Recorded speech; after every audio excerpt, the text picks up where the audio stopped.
leave that leave that man, okay? Go leave that man and go to Miami.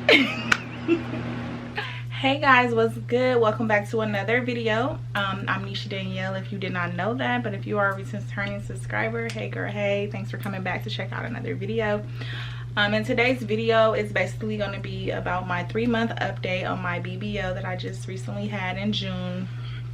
I did vlog it, so if you have not checked out that video, to just go look at that one. I have a part 1 and a part 2 of my BBL journey, actually footage of me being in Miami during the time I had my BBL.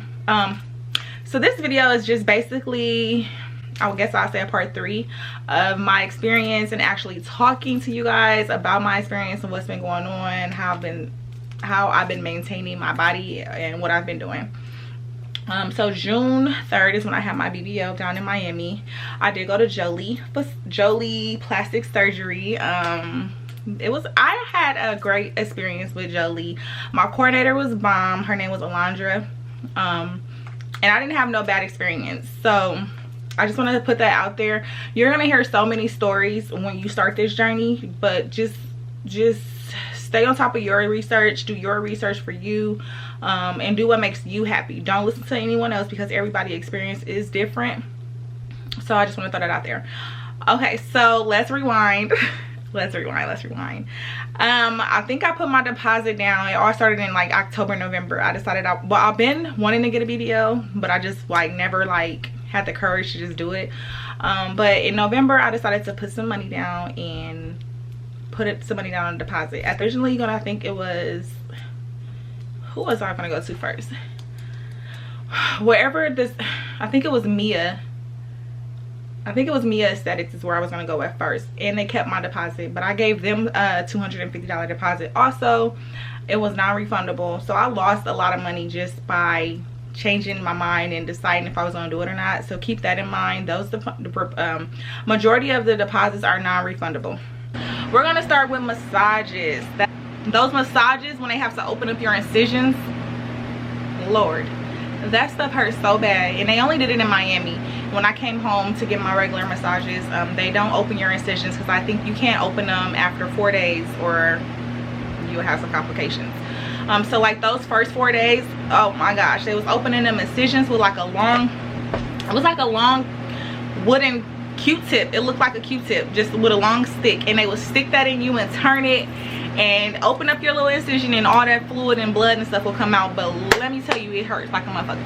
I mean, they do it real quick, but it stings and it burns. So just keep that in mind. Like, you really gotta take some pain medicine before you get those massages. That's like the #1 key to maintaining your results. You have to stay on top of those massages. Yes, they're painful at first, but they will get easier as you continue to heal. I had a total of 18 massages. I had the type of massage that I was getting was electro lymphatic drainage massage, which is different from the traditional one. It's actually way better. It's like 10 of the traditional ones. It works way faster. So yeah, I definitely would recommend getting the electro lymphatic massages just because it's easier and it feels so good. It's like basically like she's not even touching you. He or she is not even touching your body. They're just moving like hand motions, and it's like electricity in the wands. So whatever that do, it kicks in your lymphatic massage system and it starts draining you like crazy. Like right after my massage, I literally would have to go to the bathroom. Like, that's how good it works. Next important thing is just water. Water is like #1 after recovery. Like, you have to drink your water. You got to drink your pineapple juice. You just got to stay on top because you don't want to dehydrate yourself because you're losing fluid. So you want to keep those fluids inside your body, or keep them fluids going so that you can drain out correctly. So yeah, I drank like, it's recommended at least a gallon of water a day. I was drinking so many water bottles, like literally. And another thing that was important to me is self massage too. So even though you're getting your lymphatic massages by a therapist or whatever, you still want to make sure that you're doing your own self massages. So I would go in the shower and especially like those first few weeks, it's kind of tender and weird, like your skin is weird. So yeah, you would just like push, try to keep this tight up. So yeah, you would like push all your fluid, and then you would go like this to your stomach part. And mind you, I mean, of course, for the first few weeks it is going to be painful or weird feeling, but it'll get easier, trust me. And then you just drain, pull it all, pull it off. I'll pull it from the back, I'll pull it from the sides, and I would just take my coconut oil and do that. Then I also purchased a massage gun. This thing hurted. I can probably now use it, and I'm like 3 months now, but this is not what you need. Don't ever buy this. I'm not even gonna link it below because it's pointless. But they have other massage guns that you can purchase. Me personally, I just think the massage guns are too rough because we're so tender and sore, and this is the last thing that you want. I used to do that though, crazy. I used to self-massage with that thing, but I had my phones and boards in when I was doing it. I don't have my phone, I just have my app board in right now. We'll get into the body though later. Another thing, if you are experiencing this journey for the first time, I highly suggest you get into a surgery group on Facebook. It's a whole surgery world out there. It's so many other girls that are getting surgery, so many other girls that are asking questions or that already been through surgery that can answer those questions for you that you may have, like what should I pack, what do I need, how much money should I bring, whatever. That's I'm a part of surgery groups. I'm a part of my doctor surgery group, and I'm also a part of the facility that I went to, their surgery group. So it's all kinds of girls on there posting pictures, posting their results. It's just another tool to use when you're researching your doctor to find that perfect doctor for you. And you just want to make sure that your doctors have all their credentials. My doctor is a triple board, like triple board, okay, like no deaths, triple board. So that's something to keep in mind. I think it's something to keep in mind when you're looking for the doctor that you want to do your BBL, just to make sure that they have all those credentials. And I stopped taking my iron pills like a month before my surgery, which was not smart. Keep taking your iron pills and just prepare your body for this major surgery. It's major, it's dangerous, so just be safe about it and take care of yourself afterwards. You don't want to spend all this money on surgery and then end up unhappy with your results, you know. Another thing that's important, let's talk about sleeping. I didn't get any sleep. I didn't start getting sleep till I was like 2 months in. So while you can, before you get your BBL, girl, enjoy your sleep, because that's gonna be dead. Like, you're gonna be so uncomfortable. Of course you can't sit on your butt. For certain doctors give you certain rules. My doctor said she gave us 6 weeks, so at 6 weeks I could sit on my butt. I was still a little nervous about sitting on my butt because it felt so weird and it hurted sometimes. So I slowly started sitting on my butt at like 7 weeks. I started driving in my car with my BBL pillow at 4 weeks because I had to drive myself to my massages. So I was just like toughed up and did that, but it was a little weird, but eventually it got, you know, I got used to it. But yeah, definitely don't sit early. Don't sit no more than 6 weeks or later, because you don't want to lose those fat cells. That goes back to what I'm saying, like, you don't want to spend your money. I didn't know what was gonna happen. Like, I never felt this way before. I never felt faint before. I never just passed, well, I didn't pass out, but I never had a blood transfusion. Like, all of that was new to me. Oh, so if you ain't watched that video, you're probably lost. So what you need to do is go and watch my BBL part 1 and part 2 so you know what I'm talking about, because I'm really not gonna get into the whole thing on this video. I just want to make this video like real short and sweet. So if you want to get that tea, girl, you gotta go look at that video. Fahas. Some girls stop wearing their faja like literally like 3 to 4 weeks after surgery. Don't be one of them. I'm wearing my faja, still have one on right now, and I wear my faja still 25/8. Like, that's how much I wear my faja. I go to the store with my faja. Sometimes I go out to bars, sometimes I go out to parties with my faja. Like, I'm not taking my faja off unless I'm taking a shower or I'm just like over wearing it, because you do get tired of wearing your faja. Like, that's probably like the only downfall of the surgery. You have to stay in this garment, and it's so annoying, especially in the summertime. It's so hot. It's just so uncomfortable. It's like a little hole in the where you go to the bathroom at by your vagina or whatever, and depending on the type of faja you have, girl, it just be cutting. It just be cutting. it felt like you out on some little ass panties, like literally. One of my fajas felt like that, and I couldn't take it anymore. But we're gonna get into fajas. So right at pre-op, they fit you into different fajas to see what size you're gonna wear. So right after surgery, I was in a 2XL faja. From the time I left Miami, by the time I was getting ready to come back home, my recovery mom, shout out to Miss Timmy, she put me in a size extra large faja. Like, I didn't even think I could fit in the extra large faja, but honey, I got in that extra large faja. It hurted so bad, because I'm like, it was a whole different type of compression versus that 2X, you know what I'm saying? So to go from a 2X to an extra large with your foams and boards, and you just like, I just left the ER like the day before, I was like, it was a lot. It really was a lot. I had to like relearn how to breathe or something, because it's so much compression, and it's just like, it's like I was taking short breaths to breathe. I don't even know, it was so weird, but I eventually got used to it, obviously. But that's something you're gonna have to get used to. Like, you're gonna be out of breath. It's a lot. Getting that faja on them hooks with them foams and boards, girl, it's a lot, but you eventually learn as you go, you know, so don't get nervous. All of it is like a learning experience. You literally learn as you go. So that's why I'm thankful for videos that's been out, because I looked at videos, some stuff I couldn't even find on YouTube. So I'm hoping, if I didn't touch everything, that y'all list them down below and I can touch them on another video.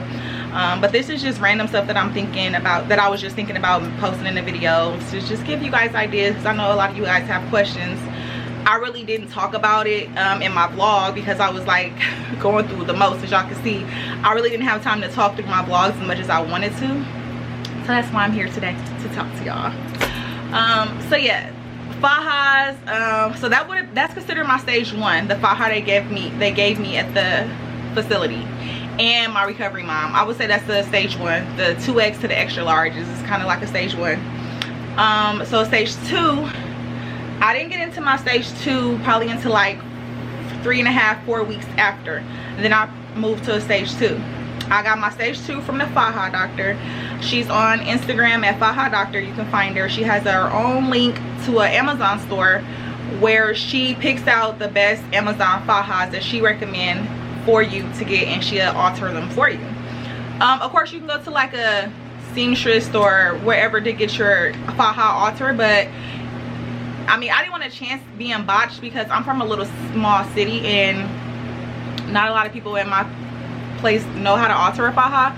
So I was just like, you know what, I'm not even about to waste the time or money, because it's my whole investment. I'm not about to play with nobody. I'm about to get the right thing. So I went to the TheFajaDoctor. One of her Instagram is very self-explanatory. She has like a link to the Amazon store with the fajas that she recommends. You go pick out your faja, order it, have it sent to you, try it on, and then she gives you pictures of how, you know, to send to her, of how the faja fits on you.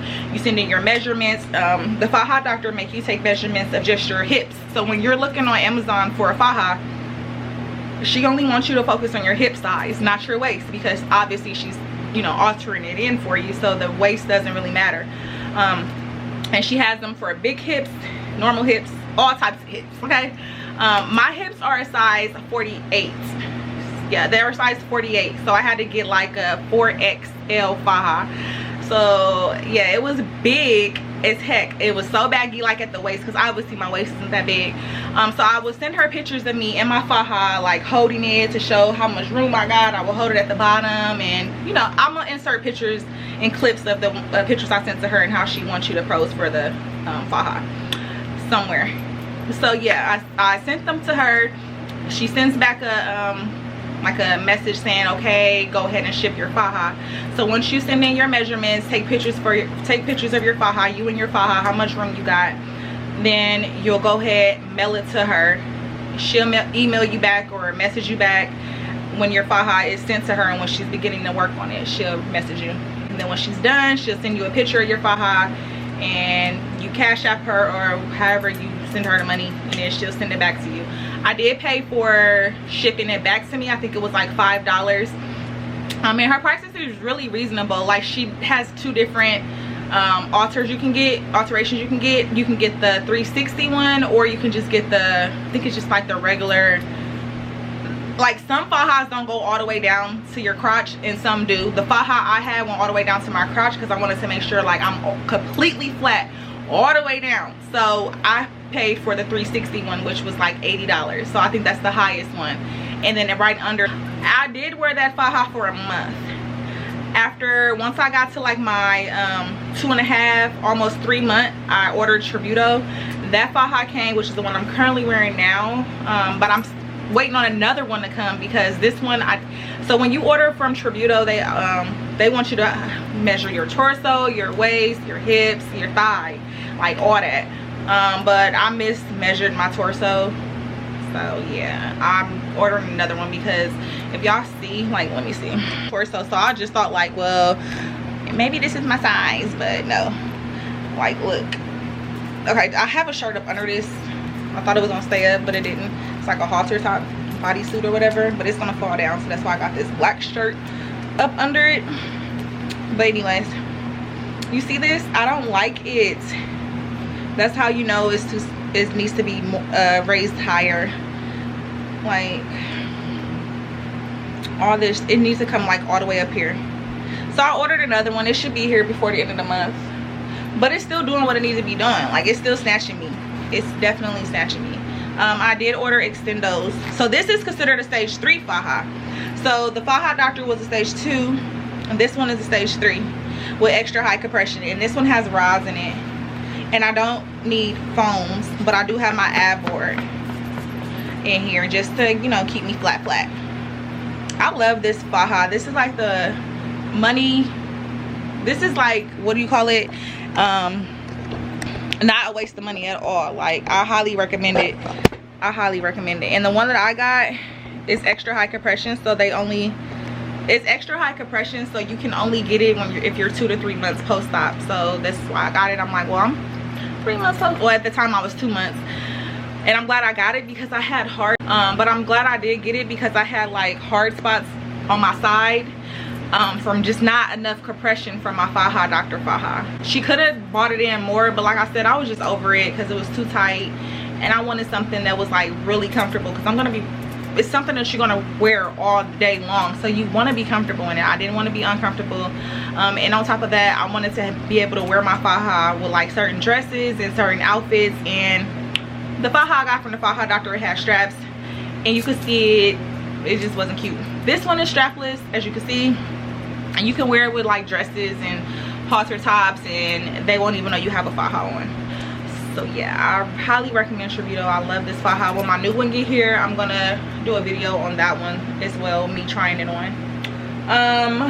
But yeah, and another thing that's important, you have to feed your fats. You have to feed your fats. Yes, like literally, I was crying in the ER because I'm like, I'm not even in here feeding my fat. I'm gonna lose my fat. Like, I was tripping. I was only in there for a day, but I was like losing my mind or something. But you want to make sure you're eating and some healthy fats too, not like fatty fats, you know, that's going to get you just big. You want to make sure it's giving you muscle and it's like keeping you full. So I would eat salmon all the time. I even went to like Whole Foods and bought like those little salmon tuna packages that come in there that you put on like salad. I would eat that just out the pack. Avocado, oh my god, I went crazy OD on avocado. Love avocado, and I was eating it on everything. I was even eating it by itself with just like salt and pepper. Oatmeal, I was eating oatmeal like crazy. I was eating sunflower seeds like crazy because for whatever reason, I don't know if this is like this for everybody, but after my surgery, I was so hungry. Like, I could eat everything. I was like starving. I don't know, my body was like on overload, so I was just eating. But I was eating good stuff, but I mean, like, your appetite is like increased or something. I was craving all the salty foods, and you can't have salt when you're after you had a BBL. No salt, because you will swell up like a blowfish. I literally was like a blowfish because I was ODing on sunflower seeds. I don't even know why I was craving them, but sunflower seeds are good. That's another way to feed your fat, so it kind of was helping me out at the same time. But yeah, so I would eat sunflower seeds, I would eat salmon, I would have my protein shakes like twice a day, at least 2 protein shakes, and if I didn't get 2 in, I would try to eat a protein bar. Another thing that I eat to feed my fast is Lunchables, because they have a lot of protein in them, like them little Lunchables for the kids. It's just enough to get you full. well, it gets me full. I eat like one, then I have a protein shake. So yeah, stuff like that. I would eat turkey sandwiches. I love chicken, so I'm always eating chicken breast. All of that is healthy fat, and that's the type of stuff that you need to keep your results, so that you can maintain and maintain your BBL, so that you don't lose any of that fat. Obviously you are going to lose some fat, but you want to keep as much as you can. What else? Yeah, that's basically it, y'all. Like, just make sure you're taking care of yourself. Make sure you're self-massaging yourself. Make sure that you are wearing your faja for the recommended time. They say 6 months, but to get those excellent results, you can wear it for a year. I plan on wearing my faja for a whole year, and my ab board. I'm gonna wear it for a whole year. I was thinking those, and if you're thinking about getting a BBL, bro, do it. Okay, do it. Get your BBL. Like, don't let nobody tell you what to do, or don't let nobody get in your head and try to sway you away from doing what makes you happy or what's gonna make you feel confident. I feel so confident with my BBL now. Like, I was already confident, but now I'm like extra confident. I'm just like, what is you saying to me? You can't talk to me. You can't talk to me regular. Like, what? Like, no, like, it really do make you feel good about yourself, man. Everybody deserves to feel good about themselves, especially if you had kids. If you had kids, and you had that mommy belly, mama fupa that just wouldn't leave, like me. Or if you just like had a breakup and you just like want to feel good about yourself and feel loved and feel pretty again. Whatever you want to do to make you feel beautiful, girl, just do that, because we are all human. We're females. We have hormones. We go through so much. Our body go through so much. We push out babies. We have periods. Like, we have so much going on, and we deserve to be happy. So do whatever gonna make you happy. And if you with somebody and they're telling you not to get it, leave that. Leave that man, okay? Go leave that man and go to Miami. No, I'm not trying to encourage no breakups, but for real, like, people be hating, and you did my journey, and this is just the beginning. I promise to put more videos out. I just didn't really know what you guys wanted to know. So please make sure to follow my Instagram if you haven't already. Nisha Danielle, Nisha_Danielle on Instagram. And follow me, DM me, ask me questions, put questions and comments at the bottom. Don't forget to like this video. And if you ain't a part of the gang, girl, what is you doing? What is you doing, sis? What is you doing? Hit that subscribe button right now. And hopefully I touched everything. I know it was a super fast video, but girl, it's hot in my room, it's hot outside. It's hot, and I'm hungry. I just made, oh, another thing that's good is boiled eggs. Eggs is good. Eggs is excellent. I just made 2 boiled eggs because I didn't really have an appetite. I had 2 boiled eggs, and I'm gonna make a shake. So yeah, I don't know. Hopefully I touched on some things. I feel like I did. I don't know. If I left something out, like I said, just please put it in a comment. I'm gonna show y'all my body though, like for the outro. For the end of the video, I'm gonna give y'all this 3-month post-op body, okay?